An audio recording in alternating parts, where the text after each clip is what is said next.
Sounds great. Uh, Excellent. Uh, and so I don't have to take off right this second. I will let you know what I do, and then I'll just pass the con to you, Gil. Great. And this is the OGM call for January 30th, 2025. It feels weirdly, just from watching the OGM list this morning and the updates on uh, DeepSeek and what's going on, that um, we could enter the singularity at any moment. Like it could happen just during this call that we slip through into like super intelligence and whatever else. Uh, Unlikely, but the speed at Oh, which this stuff is happening is kind of crazy. that could happen, and Kash Patel and Tulsi Gabbard could take things over. So there you go. Mm. And the hearings are just crazy. I've only gotten little tiny snippets of them, but the Very confirmation crazy. hearings are Very, very nuts. crazy. Um, I don't know that Pete is going to be able to make the call. Go ahead, Alex. Ooh. I was just going to say, you're recording the call. Gil's Yes. doing Fathom. Someone else is doing Fireflies. I would suggest that somehow in the next call we kind of optimize for world resources not being expended, repeated, whatever. Well, I don't know what to do about the many different recordings that come into calls. Like I turn some of them down when I don't know who's recording. I will deny it access to the Zoom. But a lot of people are carrying their own note takers now. I'm with you, Alex. It's totally sopping up resources. It's only because they're coming up. I mean, Yeah. that's the only reason. The Windows. Right. And I'm running the AI summary from Zoom, and I share those back out on Mattermost with everybody. So that it's, there's definitely recording, but I also understand that some people have their own MO about how to go about doing all this stuff. They like all their notes kept, in one place or whatever. Or maybe they're doing some analytics where they require that to happen. Who knows? Some weird moments in time. Every electron counts. And there's also the transcript that everybody can just grab the transcript from the call as we're going through it. So Exactly. Exactly. So which I think our more technical people are not on the call at this moment. They might join us, might not, don't know. But I'm really interested in how uh, how to frame this discussion. Which pieces of what's happening are you interested in most? Because whoever shows Can I up makes just the meeting. go first? Only because you said you're not going to be here for 10, 15 minutes or something. Yes. So the thing about singularity is very interesting to me in a broader sense. So maybe we could leave it until you come back. Other than that, I'm happy to kind of. Sounds great. Sorry. Thank you. So let's put the singularity on the agenda. Just wait it until a little bit deeper into the call when I'm back from my errand. What other framing are you all interested in? I've got a few that I'm interested in here. One is, Please. and let me just sort of rattle them off. It's probably not a complete list. One is the disruption. The apparently radical increase in productivity and effectiveness of AI creation. Mhm. Two is the impact on the markets and valuations and so forth. Three is the whole notion of projections into the future, which the market stuff is tied to, but also the energy use is tied to, because people have been tearing their hair about how AI is going to break the climate. Um, Fourth is the technology evolution and learning curves. I have not been as freaked out on climate issues as some people, because I know that early technologies are not as efficient as they become as we ride learning curve, market penetration, and so forth. Didn't expect that to happen this quickly with this thing. But it raises, I think, a fundamental question about, I mean, we've got a whole lot of futurists on this call, and predicting the future is becoming a fool's game. It's really hard to know where things are going to go for good or for ill. And so, how do we live in the midst of utter uncertainty and yet still have to plan and make decisions and make bets on things?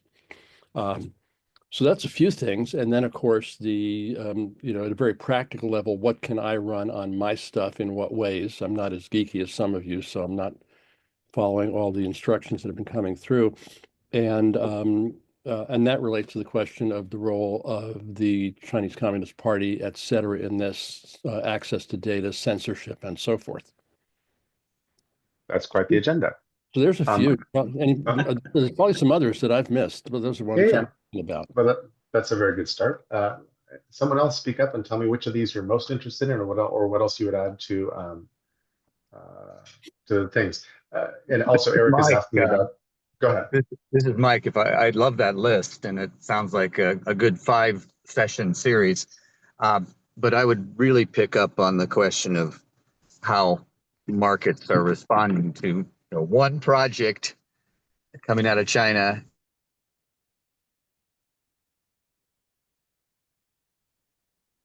Mike, are you still talking? You just cut out. I think we lost him. Yep, he's driving. It's the question about making sense of the future when everything is so uncertain. I actually disagree that we just throw up our hands and say no. I think we still have a number of things we can do to understand the fundamental forces that are driving change, and we can at least eliminate some scenarios and maybe put some odds on the other ones. So those are my. I don't think the best to determine whether the Chinese were fully reporting what they've done and whether there was, less to the story than it appears. But I think the reaction is the most interesting. A lot of us have already read a lot about the technology and why this is an important breakthrough. It seems the other issue I would add, and again, this might be for a later session, is the great debate about whether it's good strategy to push open source and go on LeCun and the Meta people, or whether we should go with the crazy senators who think AI software is like plutonium and we should lock it up and make sure that we don't work with anybody else to make technology happen faster. Mm-hmm. Not that I'm biased on this. Not that you're biased on this. Hold on, Gil, hold on. Boss is trying to step in. Go ahead, Boss. Yeah, it seems that the development is accelerating. So in ways that we may not fully appreciate here. Hold on, I'm just posting something. I mean, the development right now that's really coming out is, and it doesn't allow me to copy this here, it's say hello to real AI agents. So the development of agents, right, is, and I don't know why this is such a crazy string here. Apparently the string is too big. Okay, I can't post. I have to figure out how to post it after I'm talking. I mean, Sam Altman just came out about a week ago with a program where you can use an AI agent to basically book your flights, book your reservations in a restaurant, so like a personal assistant, and you can extend that kind of service into your workplace. So you have that development. And when I was saying before, do you really want to train a Chinese software, with the development of these agents? Because that's where real intelligence is coming in. When you, I mean, I've developed last year, I developed several agents, in the food and agriculture sector. Did one with Shimon on health and nutrition. How you can combat cancer, for example, through nutrition and all of that stuff. And these things are amazingly smart, when you get these agents set up. But we are all doing it open source. So the frame that you're working within, if you're working on Meta or Gemini or ChatGPT, you are really training that kind of AI inadvertently, unless you shut off the sharing, and then you are in a very limited context. So you want to be in open source. So the changes that are coming into the economy through these AI agents, I don't think anybody has really processed that yet. We don't talk about it. So we're talking about how big your CPU needs to be. I mean, who cares? This is really about how do you apply this? How do you work with it? How do you customize it? So that train has left the station a long time ago, and I think that's where really the focus is. I mean, you have a political agency. You have NGOs who are developing agents to assist them in political campaigns, in laying out their strategy. All of that stuff, you want to be really careful, in what sandbox you choose to play. Yep. Thanks, Klaus. I think we were wanting to list topics before diving deep into any of them. So let's maybe take a few minutes on that first. One other I want to add is just the open source thing that you flagged, Klaus, is really important, not just in terms of how we use it, but it's a major question about business strategy. Because the markets have poured tons of money into proprietary IP with OpenAI, et cetera, and DeepSeek shakes that game loose. So open source is a big question there. And I think the matter of IP, it's hilarious. OpenAI is accusing DeepSeek of stealing their IP. But some people point out that OpenAI has stolen a whole lot of stuff to build what they're doing. So there's that question too. Alex. Sorry, I'm with you about making a list. So I was going to respond to Clark. Oh, I was going to make a general point. So, not a list. Well, we can come back. We can come back in minutes then. Let's come back to you in a couple of minutes, Alex. Jose. Yeah, I was just thinking about two things. One, what are historical parallels for this huge a transformation? 1900, we had no cars. 1925, we had 18 million cars in the United States. In 25 years, we had a growth of nearly 20 million cars. We do have some parallels that are obviously not the same. Things have accelerated greatly. I think it might be interesting to look at those parallels and how society changed, not what the technology did per se, but in the shape and the way that the society got reshaped. The other thing is we keep talking about the China this and the American this and the other. I wonder if this technology is so pervasive that there is no such thing as my AI versus your AI. And that essentially these models are so diffuse, maybe that's the word that came to mind. I'm not sure if that's the right word, but that they're so, once the basic structure of them is understood, you can't keep it in a box. It can't be my box and your box and somebody else's box. It's just AI. And so I think those two conversations would be interesting to have. Anybody else? Okay, Alex, go at it. Right. Jose, actually, you kind of mentioned that the second bit was the one that I was going to talk about. And you're absolutely right. We're still thinking right now, all of us, me included, and DeepSeek is what made me think further, is that we're thinking of technology as something that is unique, that can be boxed and owned. And as Jose just said, I think those days are gone. With the advent of DeepSeek, all it did was do things in a smarter way, more efficient way. It open sourced it. There's nothing there that cannot be copied by someone else. But I will give you an example of what I believe by the end of the year, some vendors say, some product owners say they already have these sites and they do it. I've tried a few of them, none of them have worked. But by the end of the year, we will have it. A combination of agents and everything else that Klaus mentioned, which is, if I want a Wix website, all I will say to my AI is, give me a Wix website. Just like the AI that someone mentioned, books tickets.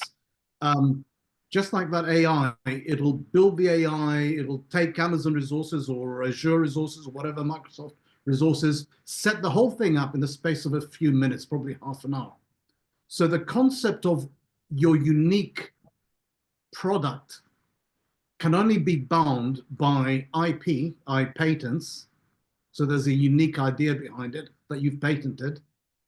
And also some kind of, what I say, departmental, not operational, but knowledge in someone's head, or, you know, they talk about moats and all that in business or whatever. Perhaps a moat. But what I'm trying to say is, our world using AI is going to change completely. And we're talking about it as if it's a car. You know, earlier on you mentioned about the 25 million cars. The difference is that every one of the 18 million cars in 2025 couldn't make more cars. Whereas we're going into a world where we'll have 18 million AIs and they'll make another 18 million each if we wanted it. Because we're playing the knowledge game in now. So that has implications. I think Klaus was mentioning, or someone mentioned, of when you invest, what are you investing in? You invest in OpenAI. Well, DeepSeek just showed you that's the wrong investment. I cannot see what AI can defend in the world of AI other than take everyone to court and say we were first and everybody else is cheating us, therefore pay us. On the other side of the coin, the US is in a very strong position because basically it owns most of the patents and IP and copyrights and everything else. So anyone that uses knowledge could, in theory, be sued by US entities, and then the rest of the world would be paying a tax to the US for the idea, copyright, patent, whatever's been achieved. Anyway, I've kind of done a broad stroke because I really think we're thinking about this. You know, the fact that DeepSeek is Chinese, irrelevant. Yes, there are issues to do with how the Chinese manage their politics or whatever, but that's not an AI issue. That's a separate issue. The AI issue is really, really, anyway, sorry. I can carry on a long time with this topic, but I'll let others speak on it. Good. So one of the questions I'm hearing in here is, what happens if open source breaks IP? Not just like in this instance, but as a big phenomenon in economic society. Exactly, Gil. What could happen if that happens from this? Jose, and then Klaus. That's where I was going. I wonder if the concept that there's only one AI, which to me starts to be possible, like the evolution of AI as proprietary little bits and pieces. Mine does this and yours does that. With a general AI, as we're seeing it to emerge to, I don't think yours does something special. Sure, it might have some special knowledge, but it isn't a special piece of AI per se, other than it may have been specifically trained to do something locally, like, oh, my data set, my organization, that kind of thing. I think that AI becomes a thing like electricity that is available to everybody, that becomes a part of our everyday lives, and it just exists in all of our tools and all of our interactions and everything else. And we don't patent something like that because it's just not patentable at some point, or have IP restrictions on it. That's my sense. The other is the reference to the car isn't that the car, a car and AI, are similar, far from it, but the fact that AR changed our cities. Pardon me. The car changed our cities. The car changed the way we do business. The car changed the way, everything that was transported for food and for living was done in each little community because we couldn't afford to ship stuff across the country or from other countries or whatever the case may be. And it completely changed the way we build cities and the way we do business. I think that AI is going to even more so fundamentally change our society, and not simply by doing more of the same, by completely creating something different. It will permit and cause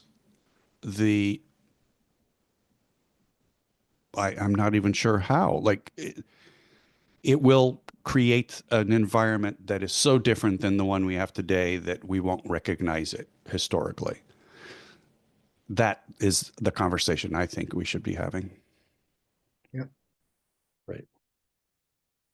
Last 1 second before I come back to you. Anybody else want to jump in here with topics? I do have one. I think it might be in the wrong place here, but I'll just put it in. I just would love to discuss what people are thinking about Omni AI.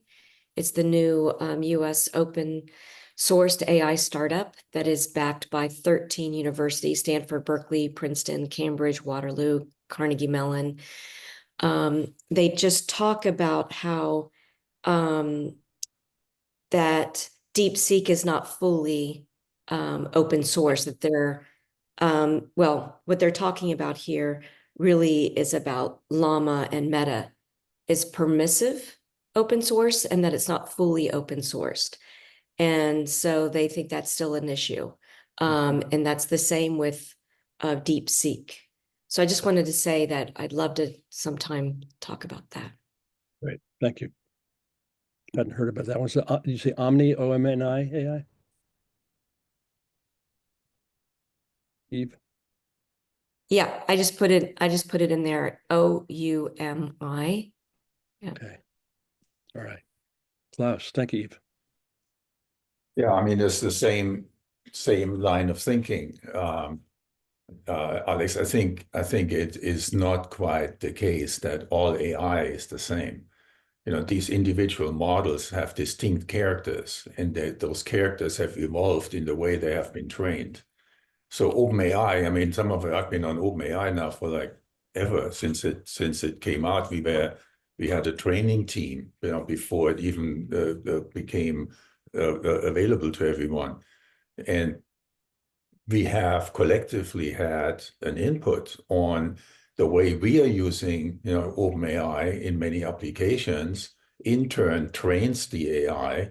In turn, has the company then release something like Operator because people started using OpenAI in to book their flight, right? And so then OpenAI advances through this collective learning into the next phase, introducing an operator.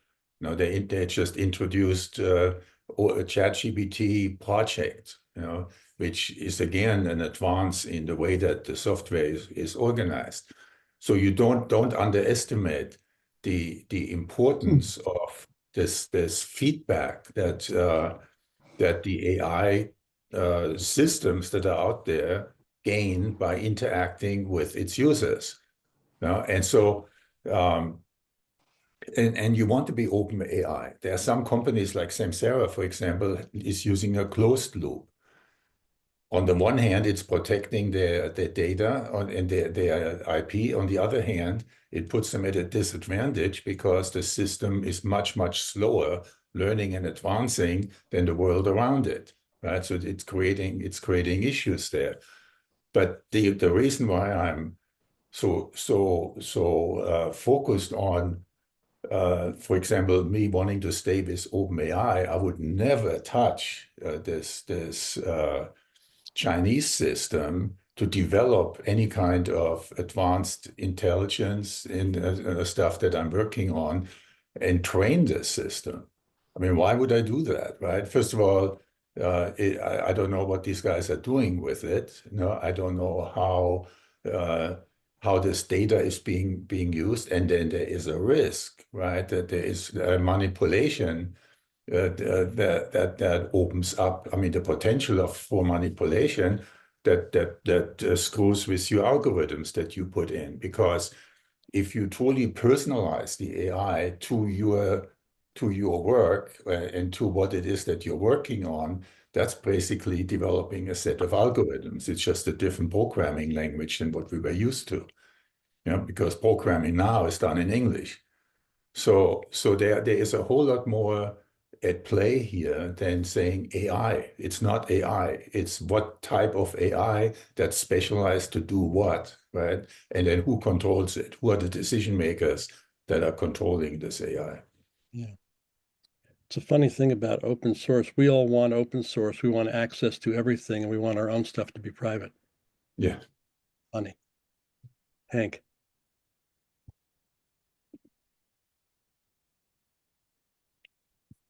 Hank, can't hear you. Yeah, I'm just waiting a few seconds before starting. Sorry. I'd like to build on what I just heard Klaus saying and what Jose said before that, with a sort of amateurs outside finger for having some attention in this forum. What if AI, with all the diverse manifestations we'll be able to experience in the next decade, does change our society fundamentally, as Jose said, but it changes it in ways we don't like or we don't want? So who's in charge of AI? Or who's responsible for AI? Whose responsibility should it be? And just to take it one step further into the magic of fairy tales, what if AI is the genie that can't be put back in the bottle? What if AI is the spirit that can't be put back in Aladdin's lamp? Mhm. I'll leave it for there. Cool. Gil, if you don't mind, I'll tap back in as Go associate. ahead, man. Thanks for doing that. Is AI the genie that can't be put back in the bottle, or the toothpaste that won't go back in the tube? I think that's a lovely question to circle for a moment. And Jerry, some of the questions that you missed are, what if Jose was asking about historical parallels, like how the sudden appearance of the automobile transformed cities and the way of life, and what if this transforms everything? What might that be? Love And that. then Eve raised UMI AI, which I wasn't aware of until now, which is an open source effort backed by 13 million universities, just coming out of stealth. There's a lot of projects coming, sort of being thrown into the middle, and lots of comparisons. And there's a bunch of really astute people who are comparing the models in different ways. Which means it's kind of out of control. I mean, I'm not sure how you govern this and what you actually do to control it. Alex, go ahead. On the question of control, let's say that it's a lazy term, the people in power will be afraid of something they cannot control. So how can they control it? They can ban it, but that won't stop anyone from running it, really.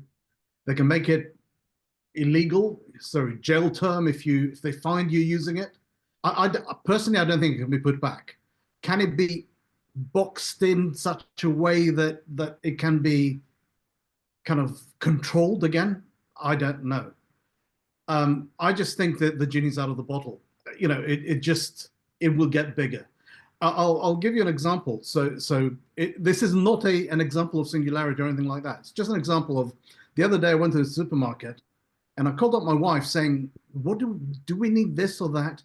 And I then thought, before the age of mobile phones, which was only 15 or 20 years ago, what did I do? What did I do when I didn't know whether we had something?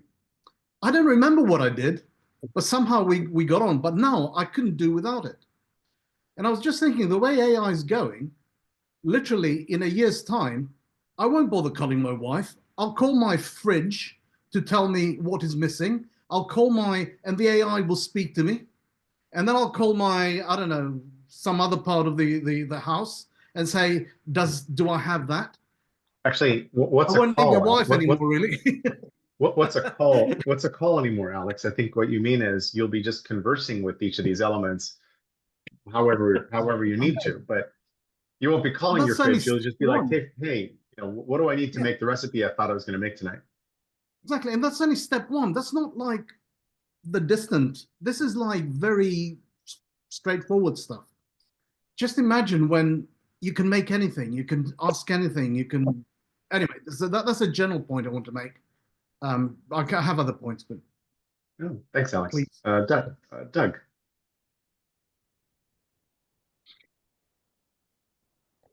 You're muted. You lowered your hand properly, but the There mute was thing didn't work. there's There you go.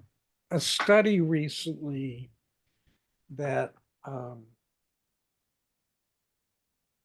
the difference between handwriting and typing Mhm, in relation to learning, mhm. and a vastly smaller amount of brain activity goes on in typing versus handwriting, which I found really interesting. And my handwriting has gone away. I mean, I've been typing everything forever. Hmm. I do real-time transcription in most of these meetings because it's a way of me registering and learning. But my manipulative ability and the learning, imprinting, processing of my brain is less effective, less affected. And if you have that as a baseline reference and you think about AI doing for us more and more, and us having to use less of our brain more and more to accomplish or achieve or do or express or create more. The ramifications of that in terms of us, as a species, developmentally, in terms of us becoming less and less capable on some fundamental level, I think is very real. And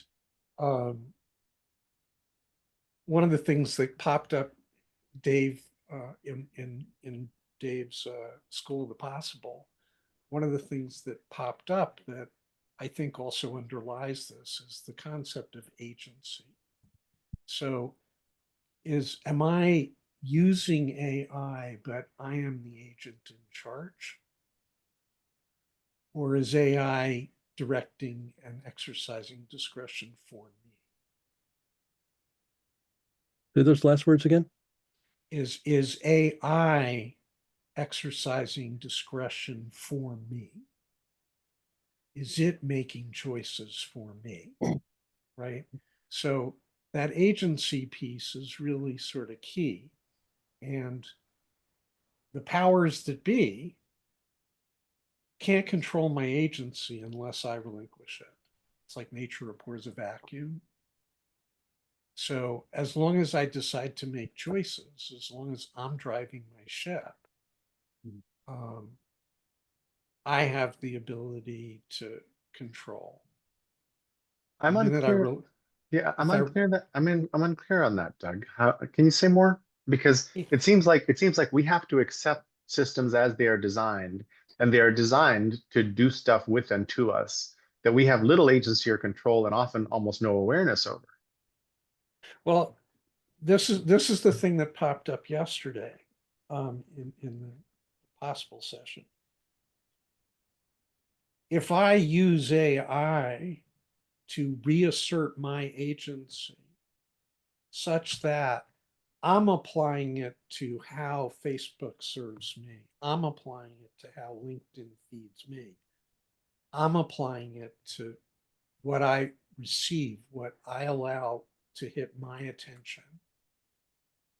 I think in that, somewhere in that, and this is not like formed, but somewhere in that lies the answer to turning the tables on this idea that, we have no control and power. And if we want the tools and the convenience and the goodies, then we have to be,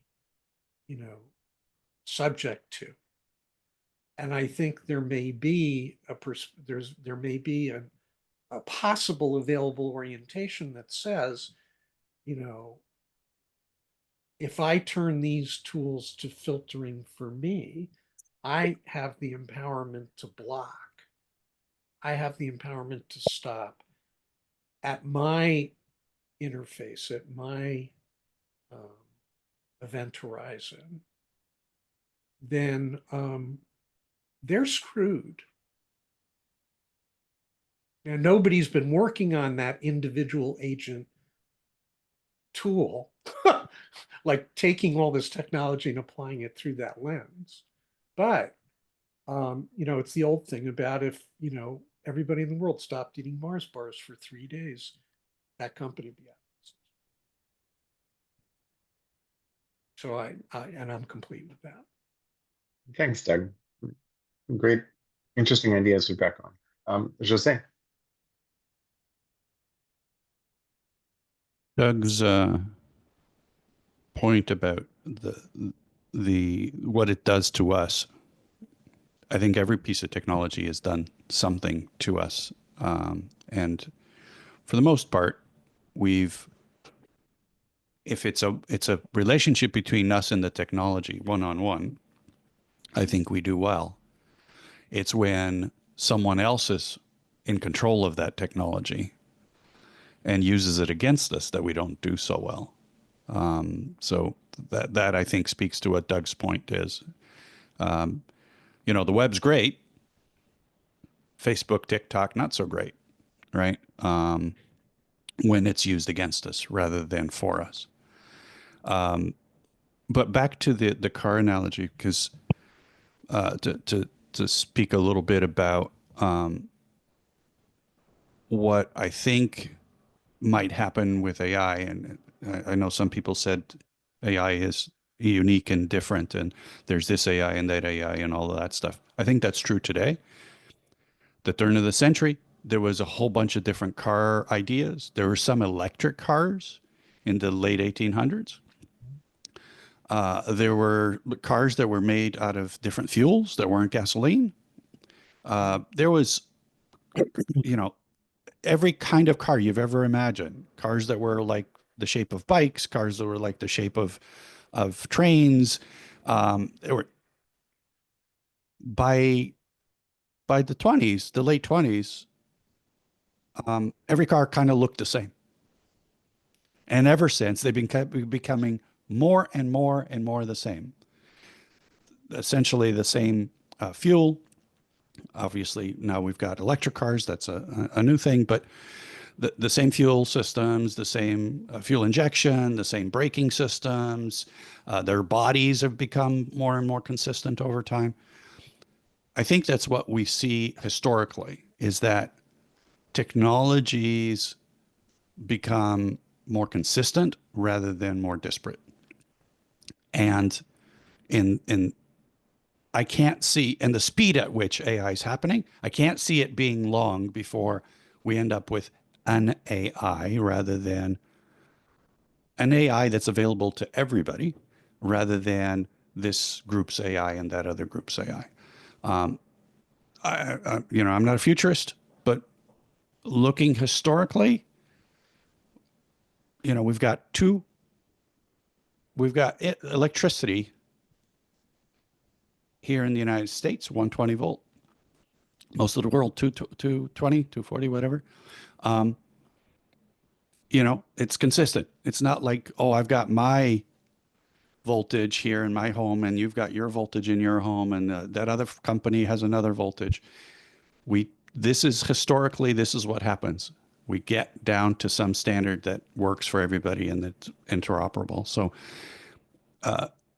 or most everybody, and it gets to a very reduced set. And so how do we, if that hypothesis shakes out, what are we looking at? Because I think what Doug said about it becoming open in the sense that it becomes available to all of us. Does it break corporatism as we know it?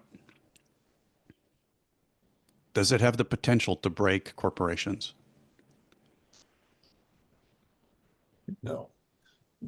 Jose, it's interesting because General Motors was actually a roll-up of a whole bunch of car companies. United Airlines was a roll-up of a bunch of airlines. But on cars and airlines, once you determine where the brake pedal goes and whatever, the standards don't matter that much. But AT&T resolved the problem that people had like 10 phones on their desks. And the cities were rats' nests of phone lines that were tangling the air. You can see a whole mess of old photographs of Right, right. the mess that was happening trying to connect the phone system. So AT&T was granted a government monopoly on purpose, and everybody else was excluded from doing telecom services until divestiture and all of that. So there's industrial policy that factors in as well. And I don't see how industrial policy is going to work for AI. I think that Right. the conversation we're having, the cat's out of the bag, the horses out of the barn, whatever metaphor, animalistic metaphors we want to apply. Yeah. Yeah, Go ahead. I think you're making my point, which is without some kind of forceful effort, things slowly do get homogenized.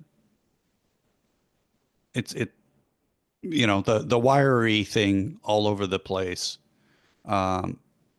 would have resolved itself as more and more people figured out how to do it, just like the cars did, right? Today's cars, they're just copying each other's technology for the most part, right? Somebody comes up with a better light bulb, LED light for a headlight, boof, everybody's got them on their cars. Because they're using the same suppliers, because we efficiency in this case, from a business perspective, has driven that to be the case. I think efficiency in AI and efficiency in everybody having access to the same tools is going to happen. What Eve was just putting out about the universities getting out there and putting truly open source stuff out.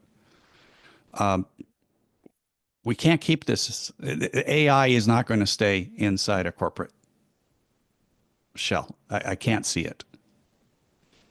Yeah, and I was just put a quote in there from this guy from Apple, what he said, we are effectively working in silos within Apple, and there are many other silos happening across the industry. There has to be a better way to develop these models collaboratively. So yeah, this is the move, right? That's happening. Thanks, E. Gil.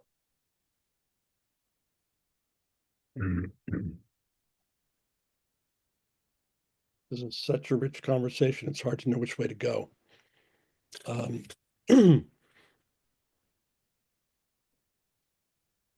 Somebody was talking before about us becoming less capable as more of us is outsourced to technology. And I think we become differently capable, not necessarily less capable. I remember the day when I realized that I no longer remembered my mother's phone number. So I just hadn't, quote, dialed it. There's an artifact right there in years. Gregory Bateson used to say that no organism can afford to be conscious of anything that it doesn't need to be conscious of. So the blessings are very mixed here. They're very mixed. Technologies converge.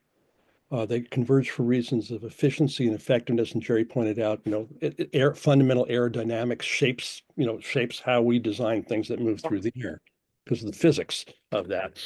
But there are different kinds of flying creatures. I mean, dragonflies and hawks and, are very different in how they navigate that space.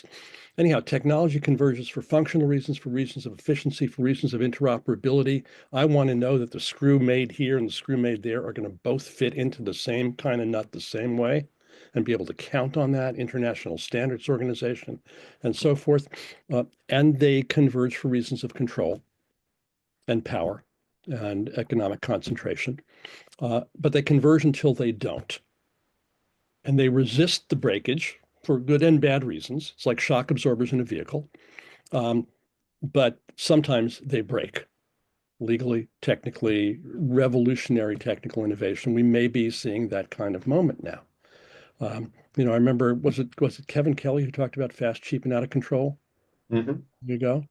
And we may be in one of those kind of moments here. And I'm reminded, I've been trying to find it, but Theodore Sturgeon did a story years ago about a technology breakthrough. And there's a press conference with all the big government officials announcing how they're gonna lock this thing down because it's just too dangerous for society, et cetera, if it goes loose.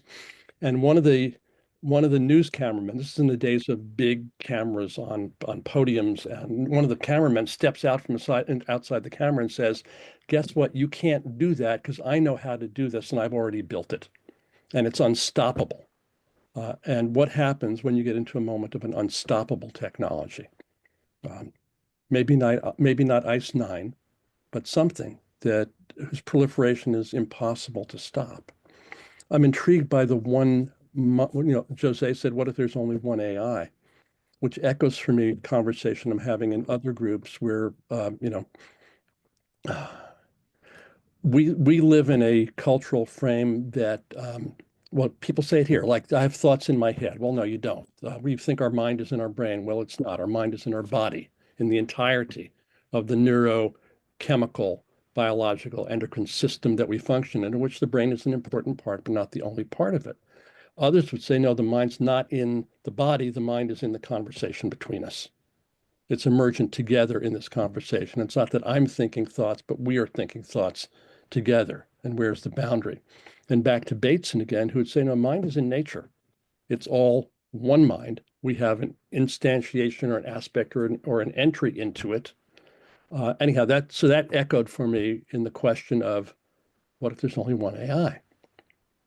But again, I want to have access to the only one AI, but I don't necessarily want you to have access to what's going on with me. So it's a very interesting dilemma of boundaries and property and control. And last thing I'll say, and this goes back to something that Eve said, all of this is emerging in a political economy of late capitalism and deteriorating economies and shifting power blocks. And it's not a pure technology question. It's very much a power question in that realm, where very powerful people and groups of people have very powerful interests that they're going to do their best to preserve. Others have different priorities that are guiding them. And just last note on that, I posted in the list a couple of days ago a fascinating exploration by Yanis Varoufakis, former Greek finance minister, about DeepSeek and what he calls techno-feudalism and cloud capital and where we are and where we might be going in this moment. It's a very different take than what I've read by anybody else, and I would encourage people to have a look at it. I'm complete. Thanks, Gil. I should take a look at Giannis because that's sort of an angle I'm really interested in. Two quick things before I go to Alex and Mike. One is a friend of OGM, Sunil Malhotra, said something a while ago that really stuck with me. It was in the context of, hey, scientists are trying to figure out how consciousness emerges from simple neurons firing together, et cetera, et cetera. And he says, what if consciousness is like background radiation and we inhabit it and use some of it and become part of it for a while, and then we drop out of it. But consciousness is the underlying reality. And I was like, whoa, okay. That's a very different way of thinking about things. And then there's also the sci-fi question of, are we living inside a simulation? But watching all these models race towards superintelligence or try to raises the question, maybe these models are approximating the simulation. And maybe what we're beginning to do is sort of meet in the middle somewhere strangely, which would be a really weird future to inhabit. With that, off to you, Alex. You're muted. Now start over. Sorry, every time you guys talk, so many things come up. Gil, you just mentioned a number of things, and Jerry as well. So it goes like I try to go down to kind of lower level rather than higher level thinking. And the lower level thinking I'm going for is this. I don't believe governments will shut down AI or are able to control it. Therefore, everybody will have access to AI. Therefore, everybody will have access to the most, let's call them cleverest knowledge blobs there are out there. Everybody will have access to whatever. So what differentiates? At that point, everybody has access to everything. What is the differentiator? It's events, it's behavior, it's a whole lot. You guys are better qualified to come up with what is. But I'm kind of thinking now that there's a, you said it about singularity, not quite singularity, but there's a singularity of access to opportunity, which to me goes towards, is our capital system suitable to cope with this mechanism anymore? Because either a handful of people get control of everything, the rest of us are starving, or we have to change it so that everybody has, let me say, equal access to the wealth produced. I'm just saying that there's an issue here, okay? So if the former is the case, we're in real trouble. I think things would go the other way. So what is it that will differentiate us? So will we be thinking about how to get a meal, or will we be thinking about high-level things with the help of AI? Just throwing it out there, because I'll tell you the background to this, which is I've been working with Gil on a couple of projects. And when DeepSeek came out, and I know you're all talking about how clever it is, how quick it is, and all the rest of it, the thing that makes a difference to me is that OpenAI came up with O1, which is the reasoning model. And when you ask it a question, it says thinking about this, thinking about that, blah, blah, blah. But it doesn't tell you how or what it's thinking. DeepSeek, when it says the thinking section, it actually tells you how it goes about. It's a bit like, I think Klaus was saying about agents. It's got many agents, and it explains to you what it's thinking about. Now, believe it or not, I've been talking to Gil about doing something like that with agents for the last 3 or 4 or 5 months. And hey, presto, DeepSeek comes out with this just for free. And it got me thinking that whatever I want to do with AI project-wise, it has to be different. Because if it's AI capable, agenty, or whatever, either a model or someone else will come up with it, with bigger resources come up ahead of it. So what is it that I can do that isn't possible as much as possible? Because the DeepSeek thinking, exposing that thinking, is, I think, more powerful, personally, for me, than the fact that DeepSeek came out at all, because if it wasn't Chinese, it would have been American or unlikely European or whatever else. There's a lot of nuances with it. Could I just add something here, Alex? Alex, like 2 weeks ago, showed me in some of the stuff we've been building together that exposed thinking process, thinking in quotes, that exposed processing process of the AI. And it was a jaw dropper for me. I've never seen anything like it. I was sort of exposing how it was running through its trails of logic. That was like a week or two, Alex, before DeepSeek came out. And then I saw saw exactly what you're describing about DeepSeek. And I thought, I just saw this. Alex just developed this. So the possibility, I mean, first of all, kudos on Alex for sure, but also the possibility of the elaborations and enhancements that can come as people explore this stuff is kind of stunning.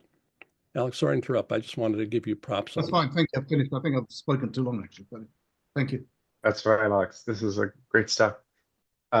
Mike, you're next, and feel free to take a pause before everybody, if you want to take a beat before stepping into the conversation, that would be great. I was certainly going to take that pause, and also apologize for somehow opening a Zoom video without being muted. But that's all right. 30 seconds of digestion of those powerful ideas before I throw in a crazy idea. Oh, good.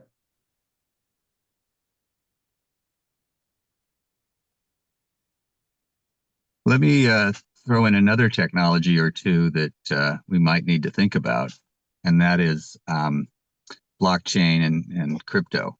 I think the current capitalist system doesn't know what to do with either of them, and they could be very powerful tools for driving income inequality. A lot of people don't know that a huge amount of money going into cryptocurrency is coming from some of our poorest people in America.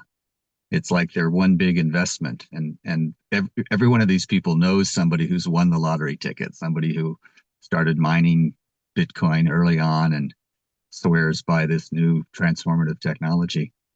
I don't know how politicians are going to deal with it, particularly with the new administration. saying that, we're going to be the crypto administration. I'm going to be the crypto president. If they really unleash this and get rid of all the things that stand in the way of fraud and abuse, it's not going to be pretty. It's going to make the internet crash look like a footnote. The subprime housing market collapse look. That had real impact on tens of millions of people. Crypto, I don't think is going to involve as much money, but it's going to touch so many people, and the distrust that will result, and it all kind of it will be lumped together. The technology titans will be blamed for everything, and in some cases should be. But I just wanted to throw two more things that are transforming or could transform the global economy into the picture. Great conversation so far. I don't know that we're going in 7 directions at once, which is why it's probably a great conversation. Thanks, Mike. Briefly, I'll throw one technology onto the stack you just did, just because it seems to fit really well, which is quantum computing. And I've not quite understood the use case for quantum. It seems like it's really good for cracking passwords, which is too bad for passwords. But in fact, it turns out our brains might be quantum devices, and it could be that mapping these n-dimensional token spaces is what quantum is really, really, really economically good at. I don't know, but that feels very natural to me. It feels like a natural connection that might actually show up in the next 10 years. Anyway, Jose. I'll pause for a sec. Thanks.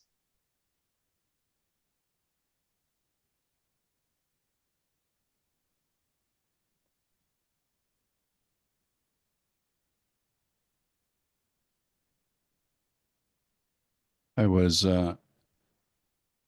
found it interesting what Gil said about I want one AI, but I want my own ideas and my own information to be distinct. When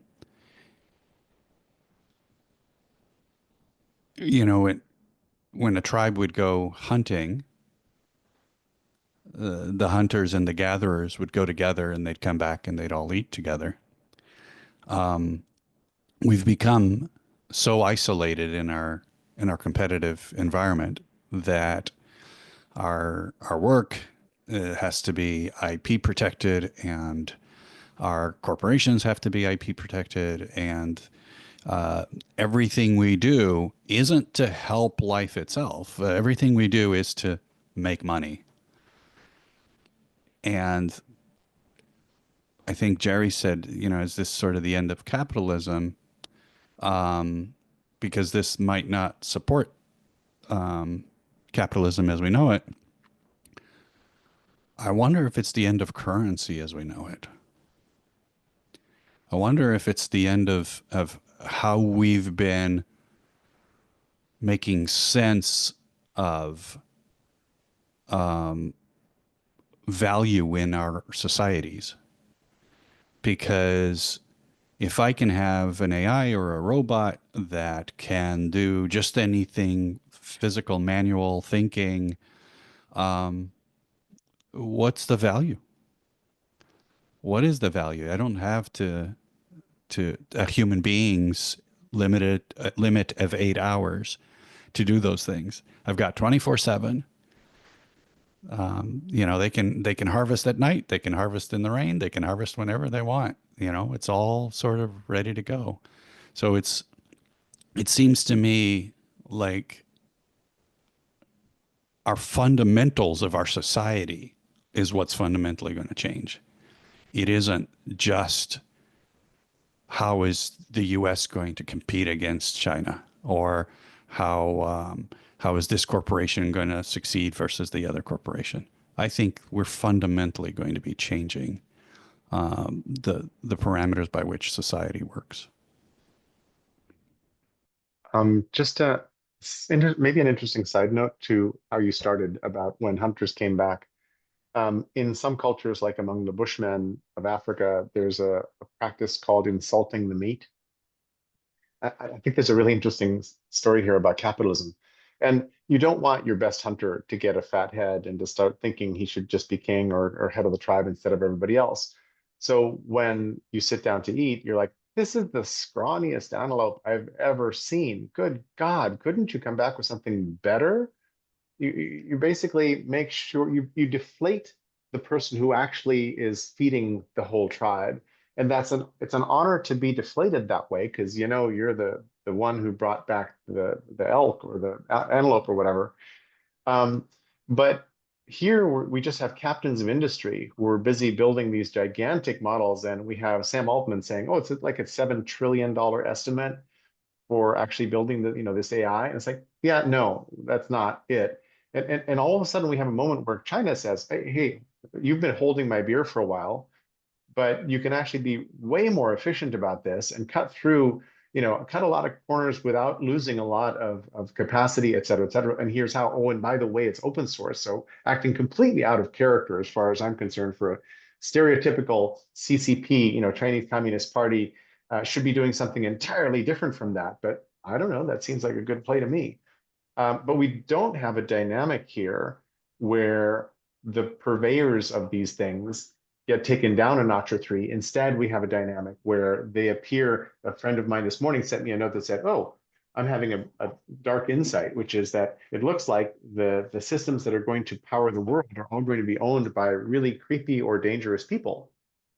Between Elon and Trump and whatever else is going on. I thought, oh, that's interesting too. So we're talking about or talking around a titanic battle that's going on right now, where the stakes might be really high, because one of the belief systems that's causing this much money to flood the zone is that there's some kind of advantage, first mover advantage, that is massive, that any system that sort of bootstraps itself out into the lead and can then propagate its knowledge or improve its own knowledge and get into that sort of self-bootstrapping mode kind of wins everything. And I'm unclear that that's true. But there seems to be some of that belief floating around that's fueling this whole thing. And it's like we're standing a little too close to the steel blast furnace at this time, at least metaphorically. Klaus. Yeah, along those same lines, I think we underestimate our personal involvement with the AI and how we can use it as a tool and customize it. So I have trained, an AI bot with my quirky particular way of thinking. I'm writing Neo books. I'm on my 5th Neo book, which I use to give into, for example, when I was just setting up a ChatGPT project, I'm saying use this, as a baseline of ways to think about my questions. I'm telling it, use the Socratic method of inquiry, interacting with me to advance my conversations. Right. So there are customizations that you can achieve. I get completely different results, than someone else asking the same question.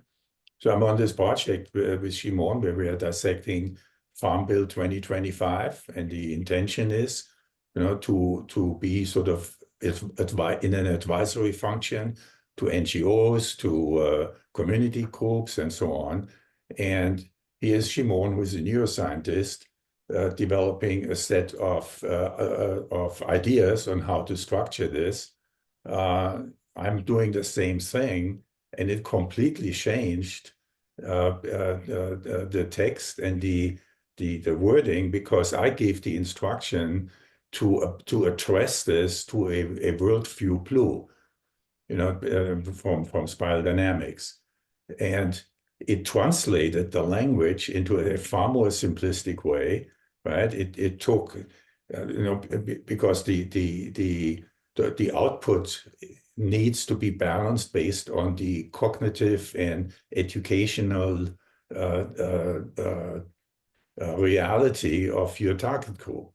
So it's this target group audience. So you can do things with these tools that are just incredible, And so I still compare it to when Excel came out, right? And PowerPoint, and and spreadsheets, and what you were all of a sudden able to do. We take this for granted now, but 20 years ago would have taken 100 accountants to push calculators, to play these what-if games that we are now taking for granted.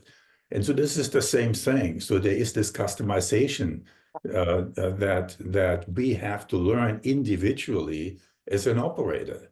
You just got to know how this thing functions. And I can change the way that the AI responds simply by the stimuli material that I put in to precede my question. Right? I will take some links, or I will take a scientific study or something, and add that in and say, so based on this line of thinking, here's my question, and it will respond to that. So there is a skill set, that we need to develop, and there is no. I mean, AI is far more individualized and far more personally than we give it credit for, than as we're talking about it. It truly depends on you as the operator, to what this thing does. And there's a complete realignment on how we program, right? I mean, particularly programmers are having the most difficult time interacting with AI because they want to maneuver this thing, steer it, right? I mean, turn left here, go right, go, 2 steps straight there. That's not how this thing works. It's a language model, meaning you engage in a conversation. And the conversation literally programs how the AI responds to you. So it's just a whole different world. And maybe my never having really programmed anything is an advantage, because I don't even try. I mean, yeah. All that time not wasted. It's good. Yeah. Eve, please. Let's just pause a little bit, because I think my comment was from before. So Sounds great.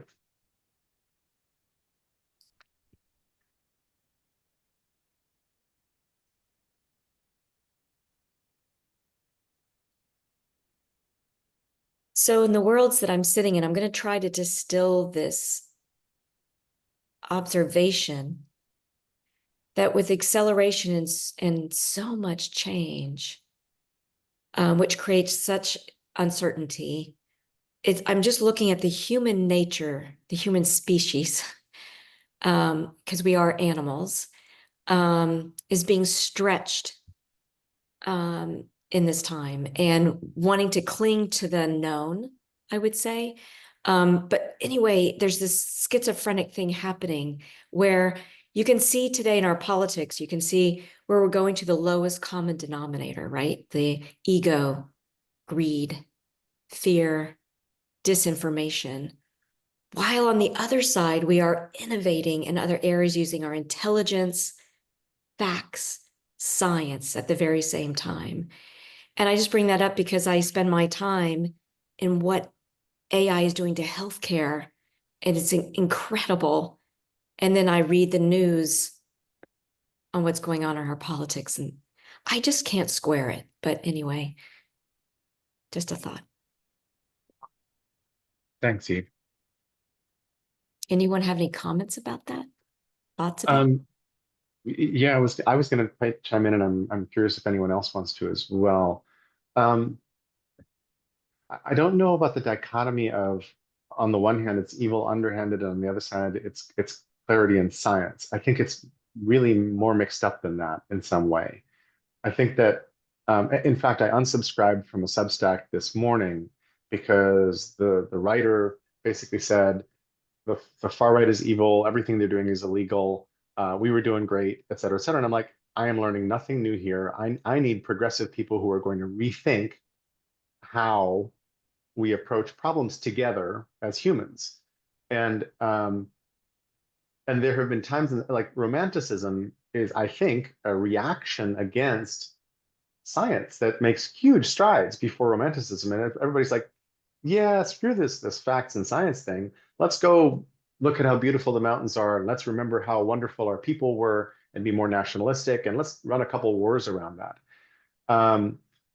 So humans, our pesky little brains, waffle between, and have waffled between for a very long time, the things your eyes can demonstrably tell you, and faith, politics, group membership, inclusion, all that kind of stuff, which very often swamps the thing you can see in front of you. I mean, Galileo uses the telescope to show the papal armies the opposing armies are, over those hills over there, and they're like, oh my God, I can see them up close. He turns the same instrument up to the skies and says, oh, and by the way, and they're like, you're lying. No way that's happening. And we're just weird that way. And anyone else with thoughts for what Eve brought to the conversation? Mike, please. And you're in fact next in the queue, but there you go. I wanted to pick up on one way in which the human species is being stretched. I thought Eve very concisely brought together a number of things. But for me, I've been incredibly disappointed over the last 2 or 3 years on how we aren't talking about standards, and not technology standards, moral standards and standards of quality. One of the books that changed my life when I was 15 was Zen and the Art of Motorcycle Maintenance. And the whole theme was living a life of quality and making sure that you do the best you can. Being born into a Nordic family, that was always part of the responsibility of living, do the best you can. And I just have gotten so sick and tired of the focus on quantity of information, whether it's an Onion article or the ravings of a conspiracy freak. We're all just gathering stuff, and we're not focusing enough on the quality that makes the best stuff become.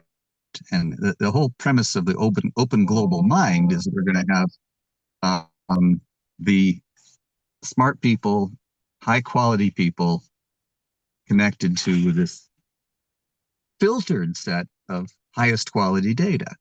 And we're not talking about it. It's all quantity, not quality. And I'll go further and say that the biggest disappointment for me is the decline in standards that we judge our political leaders and corporate leaders by. This is partly a reaction to our new defense secretary and the hearing that's going on right now with the person who will probably be the head of the head of the FBI and the head of our intelligence agencies. I mean, how in the hell are we going to build the open global mind when these morons are put in charge of incredibly important decision making? And so I don't know quite how we're going to do it. I do have a big faith in transparency, exposing bad decision making, exposing people reading stuff that is distorting their worldview. But no one seems to care in Washington. And that's where I live most of the time, Washington, D.C. And I'm an inherently pathologically optimistic person. But as long as the standards of quality just keep decaying. So, and I don't.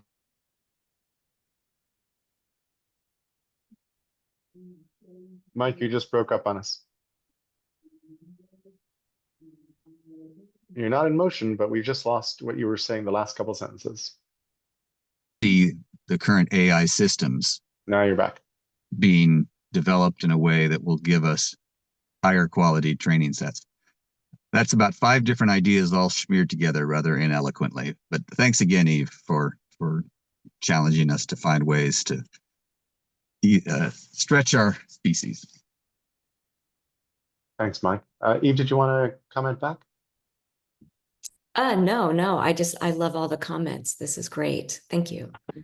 Mike, I had a Jerry, one other thing. I think I sent this to the group already, but if you have not watched Kara Swisher's podcast with Chris Cuomo, Chris Cuomo has his own podcast now and interviewed Kara Swisher, mostly about the TikTok fiasco, but also about the whole politics of the tech bros. This is somewhat off topic, but not quite, because the politics and the geopolitics are definitely driving a lot of important decisions that will shape AI.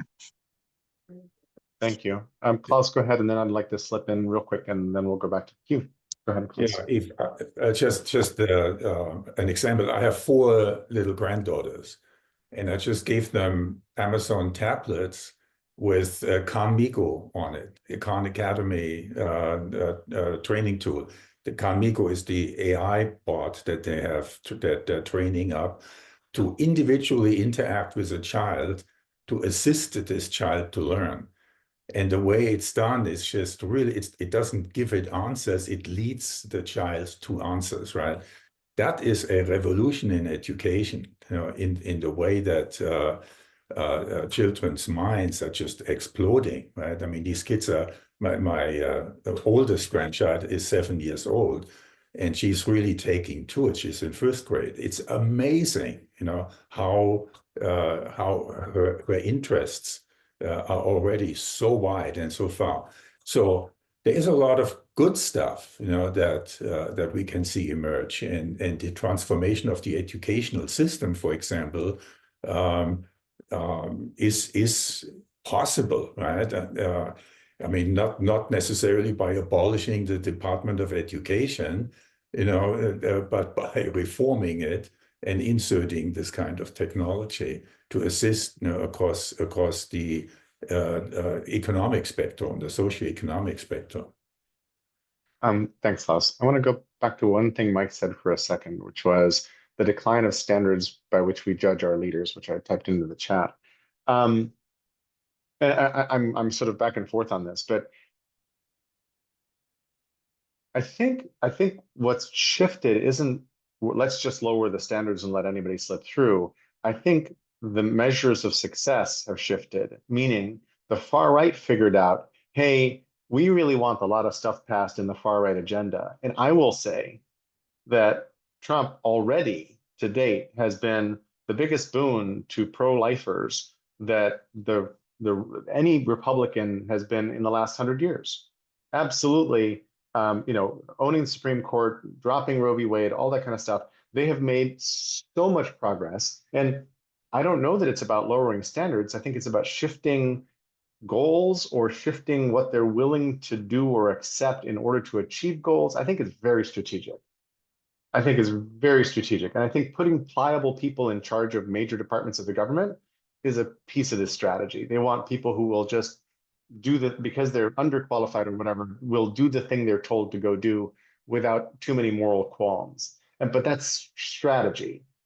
And there's apparently half this country, including all of the swing states during the election, think that that's a viable approach.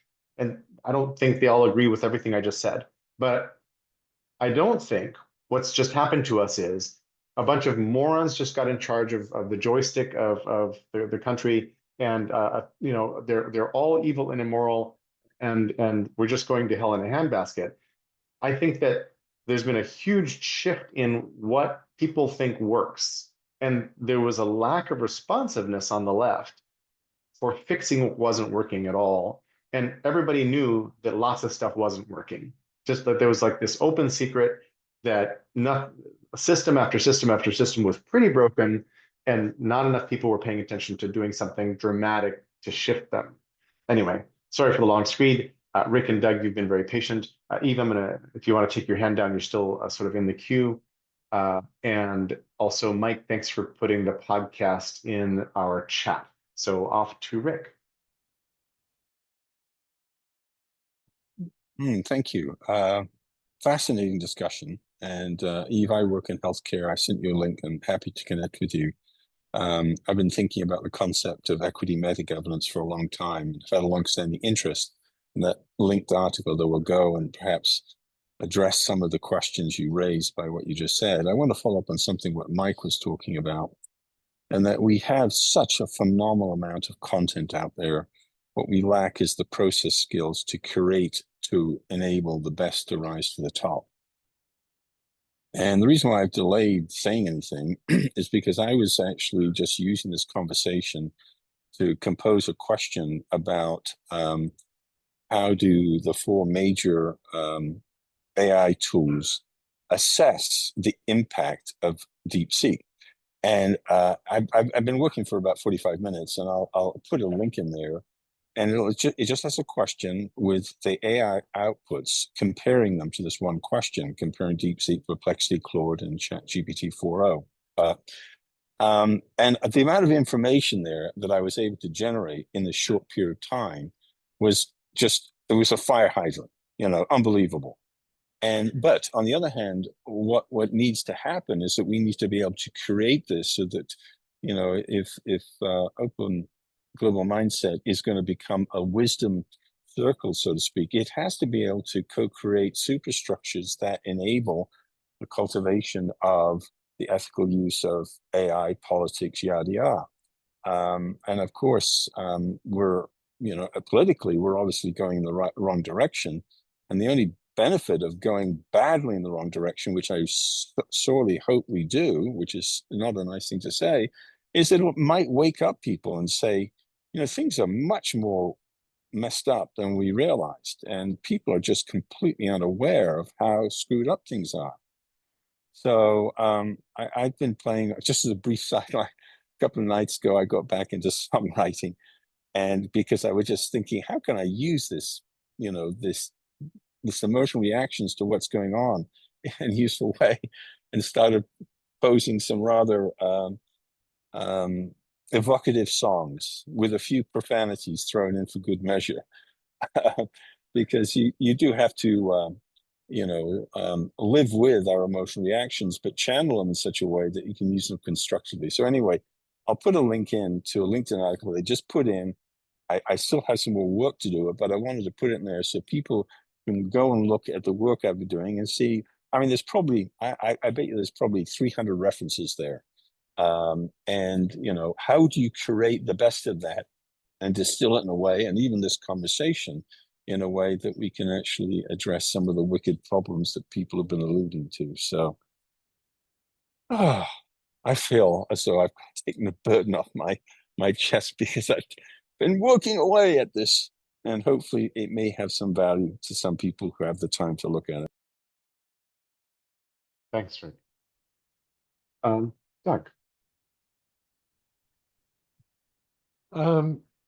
So the concept of open global mind,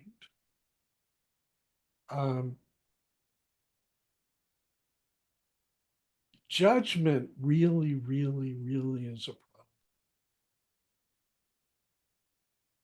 It sort of is the fuel for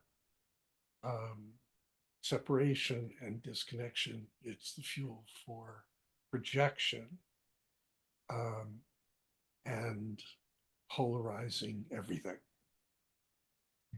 And if we're going to do us differently as a species, then I think you sort of have to start with including everything that is. It's all by our hand. It's all a reflection of us as a species, the good, the bad, and the ugly. And if you take judgment out, to Jerry, to your point earlier, the MAGA movement is on a tear, and it's being really effective and very efficient. And if you take the good or bad or right or wrong out and just look at it as, their thoughts and their words and their actions are all aligned. And human beings, when that happens, can do anything.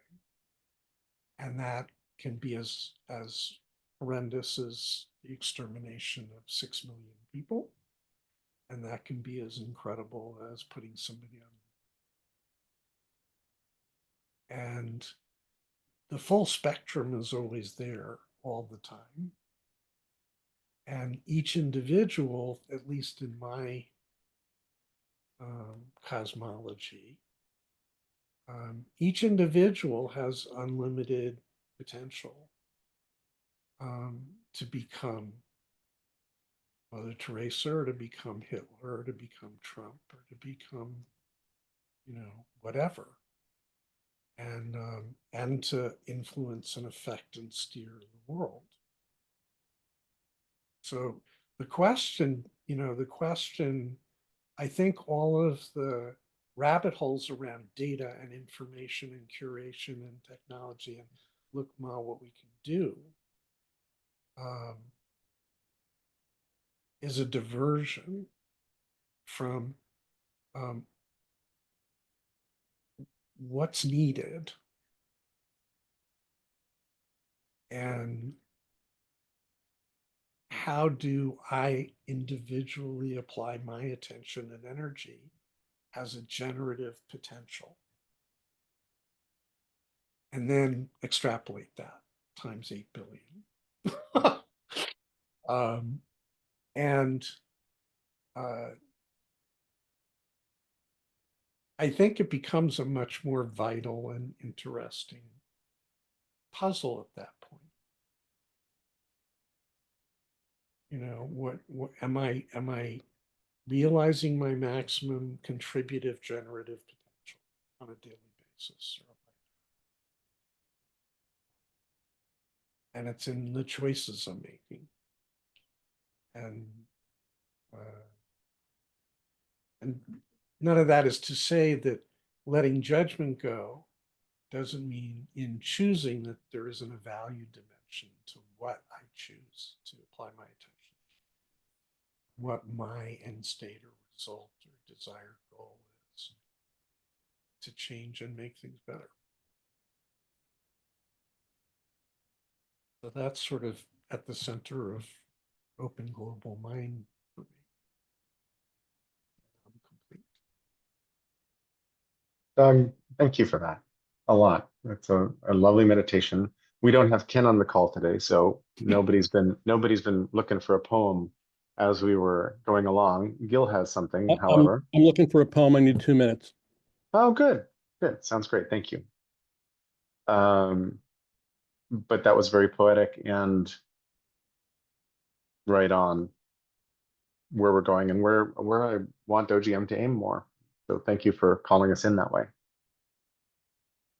At some point in the future, I would love to have a topic about call out versus call in culture. I think there's a big issue there. And I just have a starting point for it. I don't know exactly where to take it, but I think it's an important thing.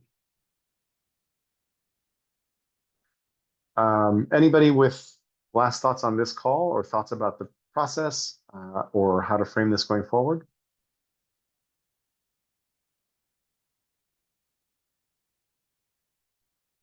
Nobody? This was perfect?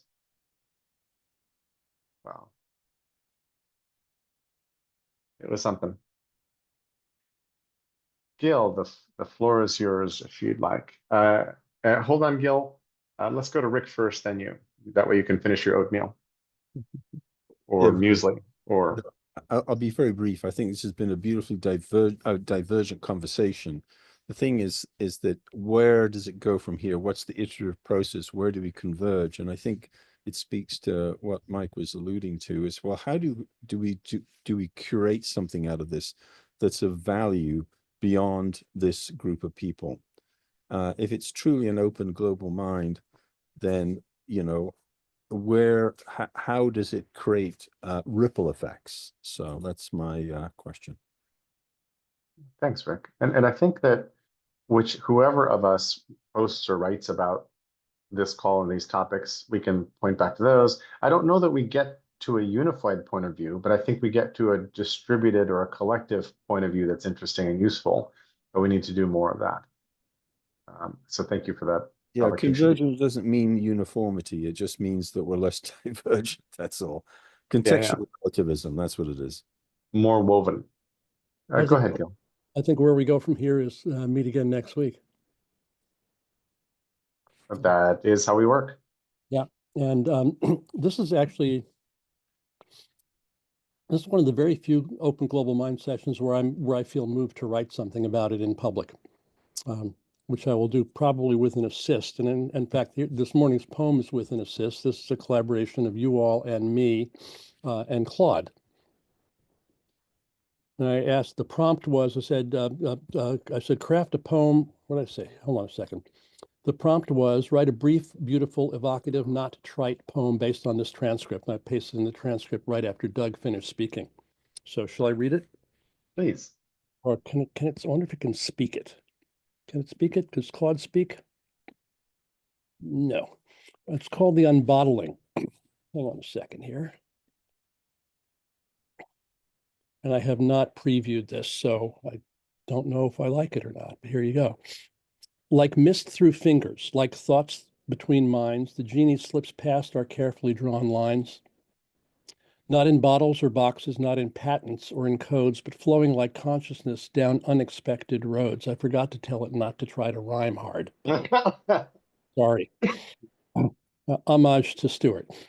We who built the railroads, who filled the skies with steel birds, now stand at edges of knowing where certainty blurs. Our children speak to machines that speak back with grace while we debate ownership of this unbounded space. Perhaps we are not masters, but midwives of change, as old structures crumble and new ones arrange. The maps we once trusted show territories unknown in this vast rewriting of all we've called our own. Yet still we gather, speaking of hopes and fears, of wisdom and folly as the future appears, not in grand pronouncements or in prophecies bold, but in conversations as the new world unfolds. Thank you. If you'll copy paste that to the OGM list, that would be fabulous. That was awesome. Well done. Thank you. Kind of amazing. Bravo, Claude. So should we just set a can of retirement notice? Yeah, let me put that here, guys. Hold on a second. Here we go. I think you just offer him 8 months of the what he's been getting so far if he'll quit. Love it. Then eight months of nothing. And this was Claude that generated this? This was Claude. Beautiful. And I'm going to ask it to do it again with less tight rhyming. So if you'll stay for another minute, we'll get that also. Sweet.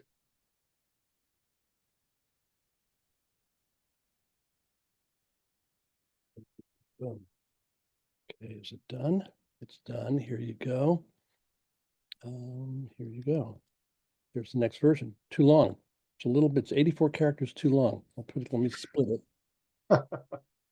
Hold on a second. Nope. Let me split it.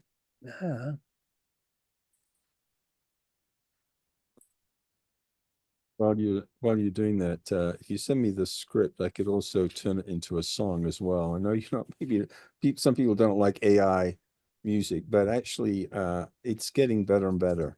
So just take it out of the chat, Rick. He is about to paste it into the chat. I was. Actually, he already did the first version. So if you want the rhymey song, first version's in the second version's in the chat in 2 little pieces. And how do you save this transcript of the session? There's a transcript at the bottom of your Zoom screen, to the right of AI Companion. Which I'd never noticed before. I see apps. I see more. Well, look under more. It depends. Screens vary, but it's down there somewhere. Okay. Transcript. This one starts, not like steam in kettles or lightning in bottles. This force moves like thought itself, seeping through the cracks of what we thought we knew. Our children whisper to machines that whisper back in voices we never imagined while we debate ownership of mist. Patents for consciousness itself. This is not too shabby, you know? Remember when we dreamed smaller? When cities grew around rails and roads, when progress meant steel birds scratching vapor trails across known skies? Now we stand at the edge of stranger seas. Who can own the space between neurons, the spark of synaptic fire? We gather in our circles, speaking of control and freedom, of borders drawn in shifting sand. Old structures fall away like shed skin, while beneath something unnamed takes shape. We are midwives, perhaps, not masters of what comes. In boardrooms and basements and labs and quiet corners, the future assembles itself from fragments of our certainties, from pieces of our doubt. We speak of governance, while the ungovernable flows through our fingers like starlight, leaving us changed in ways we cannot name. Works for me. It's I pretty think, amazing. Yeah. I think it's brilliant. Everybody's like, hats off. I'm really impressed. Yay, Claude. Yeah, yeah, yeah. Monkeys with typewriters. Yeah, Eric. Yeah. I think it's a great. We are not in Kansas anymore, everybody. We are No. definitely not in Kansas anymore. Long gone. Yeah, and I, I feel fortunate to be alive at a moment where my original email machine was an Olivetti Letter of 32 reporter's typewriter that I used to carry to Turkey Run Farm Park. And I used to keep a carbon copy of my letters outbound. That's how the CC came about, people. Remember that? Mm-hmm. And now we're here. And all of us have one of these little slabs of unobtainium that can do everything. Just crazy. So thank you all for a great conversation. I appreciate this. Let's talk on the list and figure out where we're better to take this. But more soon. Thanks, y'all. Bye. Bye-bye.